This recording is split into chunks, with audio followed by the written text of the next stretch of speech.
Uh, Assalamualaikum warahmatullahi wabarakatuh. Uh, we would like to present our topics. The topic is uh, procurement and management of state-owned assets. First of all, uh, can we introduce ourselves?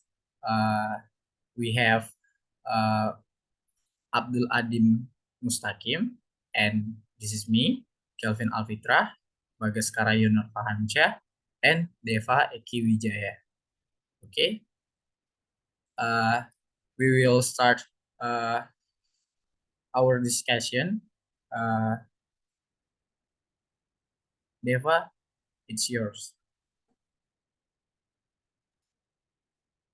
Okay, for foreseeable, we will talk about definition of the procurement of goods and service. Procurement of goods and service is an activity to obtain goods or service whose process start from planning needs until all activities are completed to obtain goods or service. Next. Purpose of procurement of good and service. Good or service procurement activities aim to produce quality and reasonable goods or service which can be measured from various aspects such as cost, amount of supply, and location. Like the first goods and service use are the result of domestic production.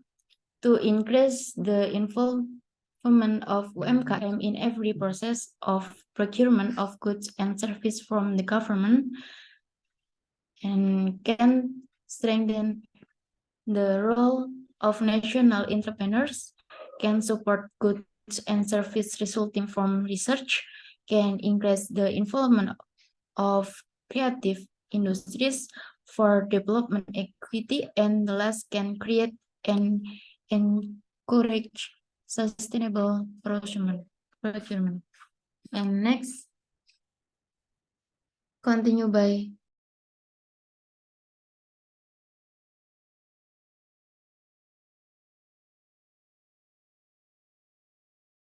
I'm sorry. Actor in the procurement of goods or service. Actor in the procurement of goods or service are the parties involved in the process of procuring goods or service through self-management of providers. Procurement actor would play a major role in the implementation of the procurement of goods or service are not limited to committed official and goods or service provides. Other procurement actors, for example, the selection working group, goods or service inspector official, procurement agents, and other procurement actor also play an important role in the implementation of the procurement of goods or service. Next.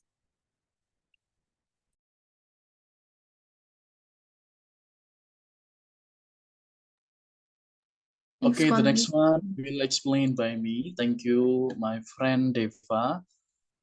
So as my friend stated about the procurement, so I will say about the procurement preparations. What we have here, based on the Presidential Regulation number 12 of 2021 concerning about the procurement of goods or services, the government states that there is some point that we highlight here. The first one is business actors doing something called as provider based on the contracts and do something it's called procurement. So we have pelaku usaha bertindak sebagai penyedia provider based on kontrak, berdasarkan kontrak tentang pengadaan barang. Itulah pengadaan barang.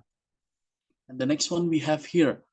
What is the meaning of government goods or services procurement? So I will explain it to you based on the article 1.1 pasal 1 nomor 1 angka 1. Procurement of goods or services by ministry or agency or regional apparatus financed by the state budget APBN or APBD, regional budget, the process of which starts from identification of needs up to the handover of work.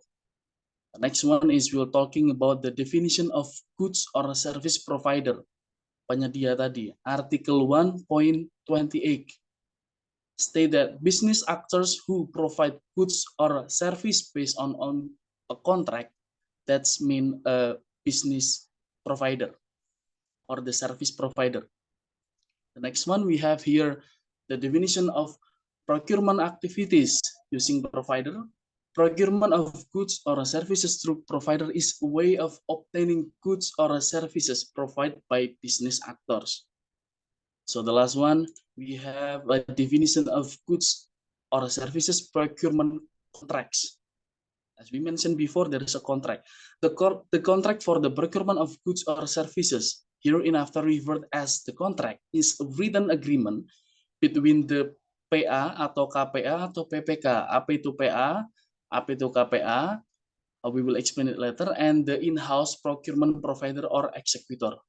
So we move to the form of contract. Form of contract state in the Article 28, paragraph 1. The first one is proof or purchase or payment, bukti pembelian atau pembayaran.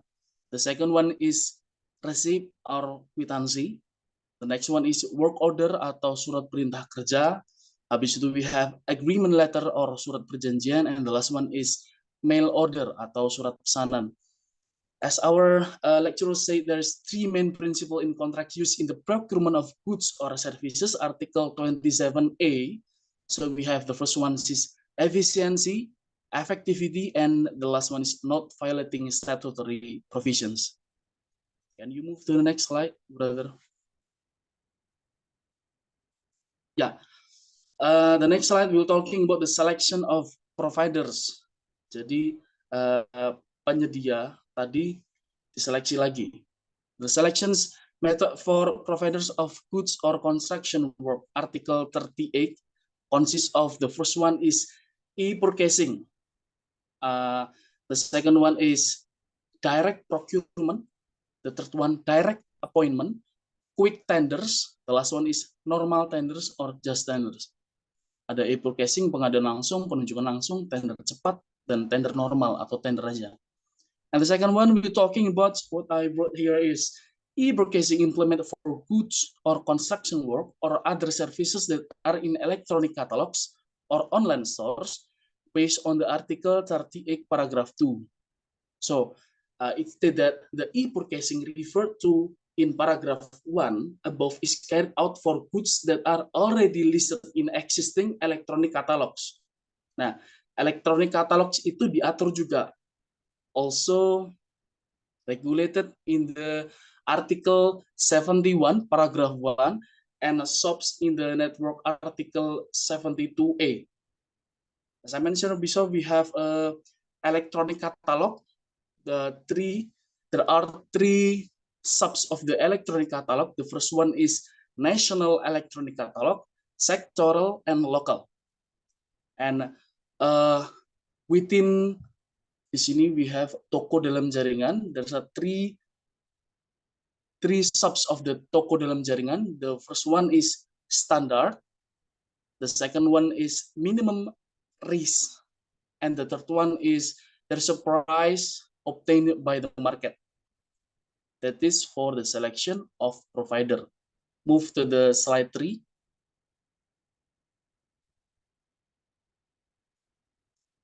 This presidential regulation number 12 also stating about the mandatory to use domestic UMKM to a small enterprise and cooperative or kooperasi products as well as environmentally friendly products. So what we have here, where it's stated, also I will explain to you what is the PPK. PPK, Commitment Making Officer. In compiling technical specification, the following specification is stated in the Article 19, paragraph 1. The first one is it must use domestic products. Second one is SNE certified products. It must. The third one is micro and small business products and cooperasi from domestic production country. The fourth one is environmentally friendly products. As I mentioned before, I will talk to you about commitment making officers, or we have penjabat pembuat komitmen (PPK). Move to the last one. Yep.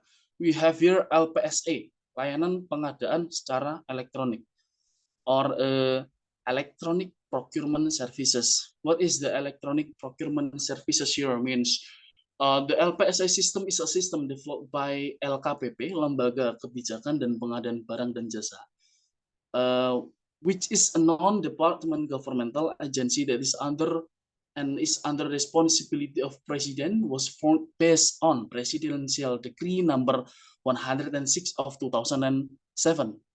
We have here, as we cite from the article of Pangaribuan, state that there is advantages and disadvantages of using this LPSA system.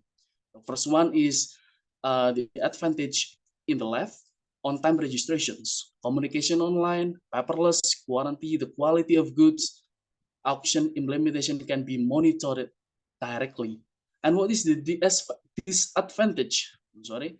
The first one is many good or service vendors do not understand e-procurement applications. Second one is high negligence rate. Third one is range of auction schedules is still not complete and cannot be followed the procurement committee according to the stipulated. The fourth one is availability of internet connection facilities and other supporting facilities which are still limited. That's for all for the procurement preparations. We move to the Kelvin. We'll say the next one.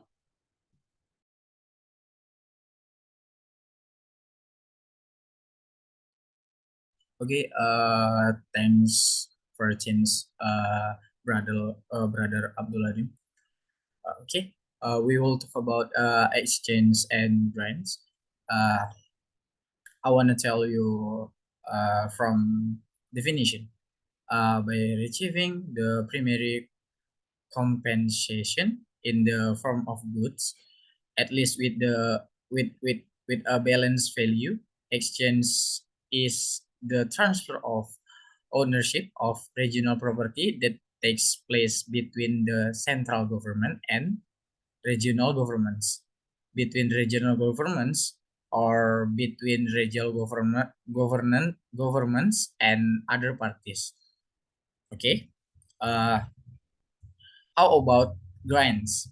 Grants are gifts that the central government make to the regional government, to other parties, or to other regional governments without expecting to be paid back. Okay. Okay, we move to the process for exchange of regional property as described in Article 65, paragraph 1. Letter is as follows.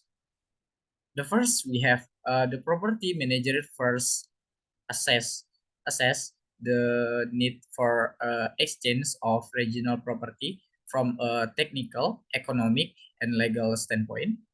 And the second, we have if it satisfies the requirements in accordance with the laws and regulation. The property manager submits the studies, finding, and the idea for the exchange of regional property to the governor, region, or mayor. And the third, we have the governor or region or mayor may, within the scope of his authority, decide that the regional property should be exchanged based on the findings of a study by the property manager. The fourth, we have the exchange of regional property is carried out through an approval process based on the provision referred to in Article 55, Paragraph 2, Article 55, Paragraph 3, and Article 57, Paragraph 2. And the last we have the property manager implements the exchange of regional property. What about the grants? The grant as referred to in Article 68, Paragraph 1 must meet the following requirements.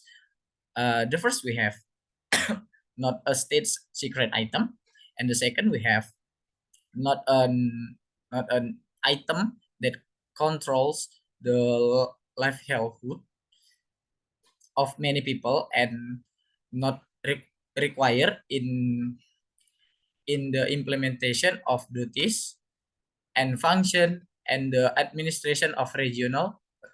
Wait.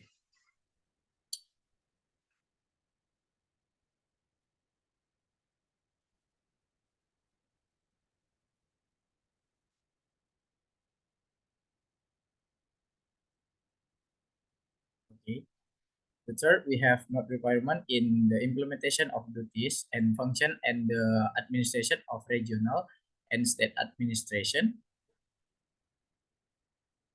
and state administration of regional. In Article 69, it is explained that grants can be in the form of the first we have land and or building. The second we have land and or building that are in the possession of the goods user or other, or the last we have other than land and or buildings. Okay. The next slide will be delivered by my friend Bagaskara. Please, the stage is yours. Yes, thank you. I will explain the state-owned enterprise and municipally owned enterprise. First, state-owned enterprise. All items acquired or obtained at the expense of the state's revenue and expenditure budget or arising from other lawful acquisition are classified as state-owned goods. And then municipally owned enterprise. All commodities acquired or gained at the expense of the regional revenue and expenditure budget or arising from other authorized sources are considered regional property. Next slide, please.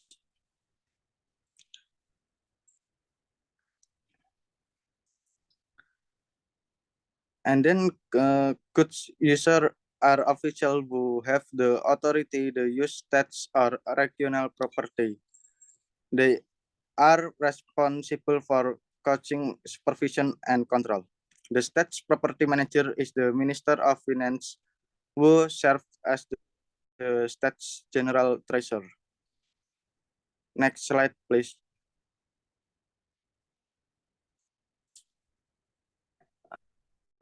And then state-owned enterprise application, the use of PMNs. According to Minister of Finance Regulation number 115 PMK 6 2020 is the use of state's assets that are not used for carrying out the tasks and activities of ministry or institution or maximizing PMN without altering ownership status.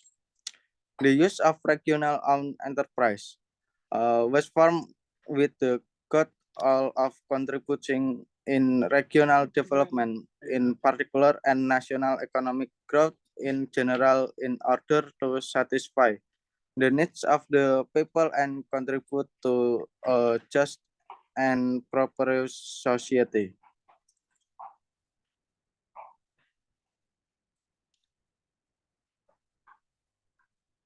Okay.